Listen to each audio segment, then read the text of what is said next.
Suku Baduy memang dikenal sebagai suku yang tertutup akan budaya mereka dan menolak adanya modernisasi. Mereka memiliki identitas yang sangat mencolok serta dikeunikan budaya dan tradisi adat istiadat yang masih dipegang teguh hingga saat ini. Menariknya, meskipun terletak suku Baduy berdekatan dengan hiruk-pikuk perkotaan, mereka tetap memegang teguh kebudayaan leluhurnya. Sejarah suku Baduy dilaporkan dari beberapa sumber. Dijelaskan bahwa suku Baduy berasal dari suku Sunda asli dan telah ada sejak 5 abad yang lalu.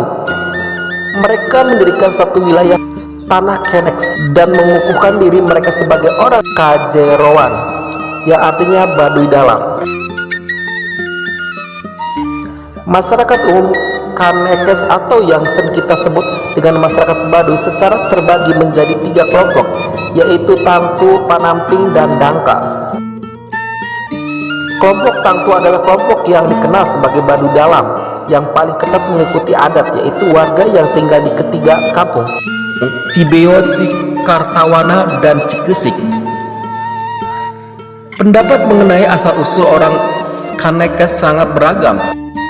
Berdasarkan beberapa bukti sejarah berupa prasasti, catatan jalanan pelaut Portugis dan Tiongkok, masyarakat Kanekes dikaitkan dengan kerajaan Sunda. Namun, Kanekes sendiri menolak jika dikatakan mereka berasal dari orang-orang pengungsi Pajajaran, ibu kota kerajaan Sunda. Beberapa pengamat menjelaskan, orang Baduy merupakan penduduk setempat yang dijadikan mandala atau kawasan suci, berkewajiban memelihara kebuyutan atau tempat pemujaan leluhur atau nenek moyang, bukan agama Hindu atau Buddha. Kebuyutan di daerah ini dikenal dengan kebuyutan jati Sunda atau Sunda asli atau Sunda Wiwitan. Oleh karena itulah agama asli mereka pun beri nama Sunda Wiwitan. Van Trits, seorang dokter yang pernah melakukan penelitian kesehatan pada tahun 1928, menurut dia, orang Kanekes adalah penduduk asli daerah tersebut yang mempunyai daya tolak kuat terhadap pengaruh luar. Baduy luar secara tradisi dan norma telah dipengaruhi oleh modernisasi. Untuk menjunjung kehidupan sehari-hari, ketua adat atau yang bisa disebut Jaro mengizinkan warganya menggunakan barang-barang elektronik.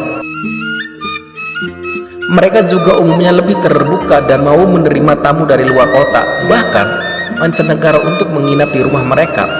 Sementara itu, masyarakat Baduy dalam cenderung lebih tertutup dan menolak pengaruh budaya luar. Aturan ini diterapkan secara mutlak.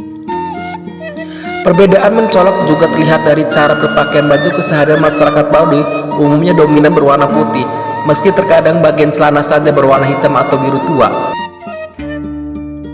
Warna putih melambangkan kesucian dan budaya yang tidak mempengaruhi dari luar. Sementara Baduy luar mengenakan baju serba hitam atau biru tua. Hal ini melambangkan bahwa masyarakat Baduy luar telah terpengaruhi oleh budaya modern. Hingga saat ini masyarakat Baduy belum menggunakan transportasi apapun dan hanya berjalan kaki untuk berpergian, tidak menggunakan alas kaki, tidak berpergian lebih dari 7 hari keluar dari Baduy. Membangun segala kebutuhan seperti rumah, jembatan, dan lainnya, manfaatkan alam, serta mereka memenuhi kebutuhan sandang pangan dan papannya sendiri dengan permintaan atau cocok ditanam. Pola pemukiman suku Baduy dibangun dalam bentuk kampung. Setiap kampung dibangun di lokasi yang memiliki sumber udara. Rumah yang dibangun diatur mengelompok sehingga kumpulan rumah-rumah tersebut terletak di tengah. Meski rumah mereka tanpa jendela, sinar matahari atau sirkulasi udara tetap dapat masuk melalui celah-celah dinding. Sementara itu, pada bagian pinggir luar, untuk menumbuk padi saung lisung, tempat mandi atau tampian, dan di bagian lebih luar ada lumbung padi. Lalu di tengah-tengah pemukiman terdapat lahan kosong, biasanya berupa lapangan atau halaman rumah.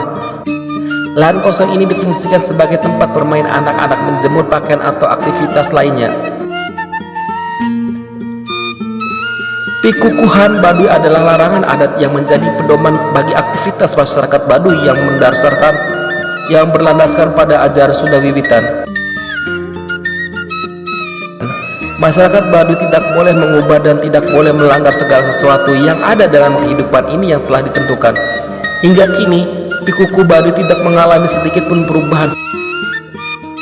Wujud adalah segala sesuatu yang melanggar pikuku, tidak terkodifikasi dalam berbentuk teks, tapi menjelma dalam tindakan sehari-hari masyarakat Baduy. Selain itu juga, ketentuan adat dalam masyarakat Baduy yaitu larangan pandangan hidup yang harus dijalankan secara benar. Isi larang adat masyarakat Baduy tersebut yaitu dilarang mengubah jalan air seperti membuat kolam ikan atau drainase, dilarang mengubah bentuk tanah seperti membuat sumur atau merantahkan tanah, dilarang masuk ke hutan titipan untuk menebang pohon, dilarang menggunakan teknologi kimia, dilarang menanam budidaya perkebunan, dilarang memelihara binatang berkaki empat misalnya kambing dan kerbau, dilarang berladang sembarangan, dilarang kebiasaan sembarangan. Setelah mengenal suku Baduy lebih dalam, ada adat istiadat warisan leluhur yang mereka pegang teguh hingga hari ini, bukan hanya sekedar memberi wawasan penting mengenai budaya murni yang masih hidup di Nusantara dan kehidupan yang mungkin terjadi melalui nilai budaya yang diterapkan masyarakat.